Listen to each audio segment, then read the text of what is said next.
नमस्कार.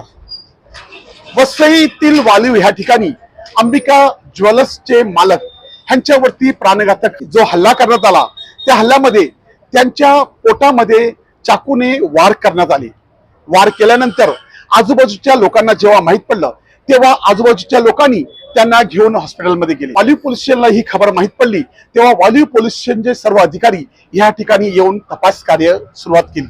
Crime branch 2 नंबरचे सर्व अधिकारी देखील येथे येऊन गेले आणि वसईतील डीसीपी पौर्णिमा चौगुले मॅडम ह्या देखील ह्या ठिकाणी येऊन गेल्या.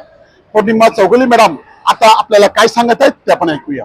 12:15च्या सुमारास आम्हाला कॉल आला की अंबिका ज्वेलर्सवर एका व्यक्तीनं त्या दुकानाच्या मालकाला असॉल्ट केलेला आहे आणि पळून गेलेला आहे. त्या अनुषंगाने आम्ही तात्काळ इथं आलेलो आहोत. टीम आलेली आमच्या नाकाबंदी लावण्यात आलेली आहे. ज्वेलर्सचे मालक कालू सिंग हे इंज्युर्ड आहेत, त्यांना हॉस्पिटल ऍडमिट केलेलं आहे, आउट ऑफ डेंजर आहेत. पुढील तपास सुरू आहे. नक्कीच आपण याची चौकशी करून आरोपी अटक करू. मॅडम, त्याच्यावरती हल्ला झाला त्याचं नाव काय? कालू सिंग. मॅडम, माहित पडलं का प्राथमिक काय? काही दुकानातून गेलं नाही असं प्राथमिक माहिती समजते. आता कालू सिंग त्याबद्दल डिटेल माहिती देतील. कुठे रायव्हलरी वगैरे आहे का त्याचा देखील आम्ही शोध घेत आहोत. अजून काही विशेष माहिती मिळालेली नाहीये. डिटेल्स नक्की देऊ आम्हाला, तुम्हाला माहिती देऊ आम्ही. तर आपण मॅडमचं बोलणं ऐकलं. मॅडमचं म्हणणं असं आहे की ह्या ठिकाणी कोणीतरी अज्ञात माणसानी या दुकानाच्या शॉपच्या मालकावरती चाकूने हमला केलेला आहे. आमचा तपास चालू आहे. अजून आम्हाला ह्याची पूर्ण जोपर्यंत सीसीटीव्ही फुटेज आणि इतर एव्हिडन्स आम्हाला मिळत नाही तोपर्यंत आम्ही ह्याच्या दुसरा संपूर्ण तपास करत आहोत. ह्या तपास कामासाठी आता फॉरेन्सिक लॅबचे सर्व अधिकारी देखील आलेले आहेत. फॉरेन्सिक व्हॅन देखील इथे आलेली आहे. हे देखील ह्या ठिकाणी पूर्ण तपास कार्यात गुंतलेले आहेत. आता पोलिसांचा देखील कायस आहे की आम्ही लवकरात लवकर ह्यावरती पूर्ण माहिती घेत आहोत आणि तपास करू. आजूबाजूचे शॉपवाले, आजूबाजूचे दुकानातील काही व्यापारी मंडळी इकडे होती, ते काय सांगत आहेत ते देखील आपण ऐकूया. नमस्कार. मेरा कहना ये है कि आजकल कुछ ज्यादा ही सोने के भाव भी बढ़ गए हैं, ये सबको मालूम है. तो 2000 क्या है क्या नहीं वो समझ की बात वो पुलिस देखेगी. मगर मेरा ये कहना है कि आजकल ज्वेलर्स पे रियली में ज्यादा ही हो रहा है. यहाँ पे देखो, कल्याण देखो, मुमरा देखो, कोई भी एरिया देखो, ये ज्वेलर्स पे ज्यादा हो रहा है. मेरा कहना है कि व्यापारी कोई भी हो, अगर उसके साथ ये घटना होती है तो आजू बाजू इतने सारे व्यापारी होते हैं तो उन व्यापारियों को उनको ठेक करना ही चाहिए था. वो दौड़ के गए, चोर है क्या है, आपसी मामला है, वो तो बाद की बात है.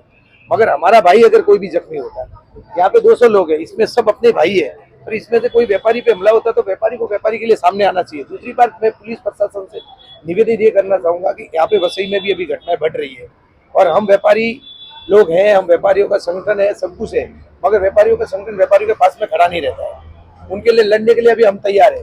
अगर न्याय नहीं मिलेगा तो उसके लिए हम जो करना है वो करेंगे. आपको क्या लगता है, ये चोरी की घटना है कि आपस की रंजिश है? मेरे सुनने में आया इतने व्यापारी जो आजू बाजू में, इनसे मैंने बातचीत की, क्योंकि वो जो मालिक है वो तो मिला नहीं है, वो तो अभी हॉस्पिटल में, उसकी स्थिति ठीक है बता रहे हैं, ठीक है. मगर ये कोई बोल रहा है कि कोई गाड़ी लेके आया, सामने खड़ा रहा, अचानक अंदर घुसा है, खास थे, पता नहीं चला. हो सकता है इनका आपसी भी हो, ठीक है, आपसी हो नहीं हो वो विवाद बात की बात है, वो पुलिस का काम है, पुलिस कर लेगी. मगर वो कोई बोल रहा है कि चोरी के मामले से आए, तो मेरा कहना है चोरी के मामले इतने बढ़ रहे हैं तो पुलिस प्रशासन का ये काम है कि उनको ज्यादा सेफ्टी प्रोवाइड करवानी चाहिए ज्वेलर्स को. उनके लिए क्या उनको करना चाहिए वो पुलिस के हाथ में है. इब्राहिम. आप इधर के बाजू में इधर ही रहने वाले हैं? इधर ही रहता हूँ. क्या लगता है, आपको क्या लगता है ये जो हो गया है? ये लगता है मुझे 100% की आपसी कुछ तो रंजिश था.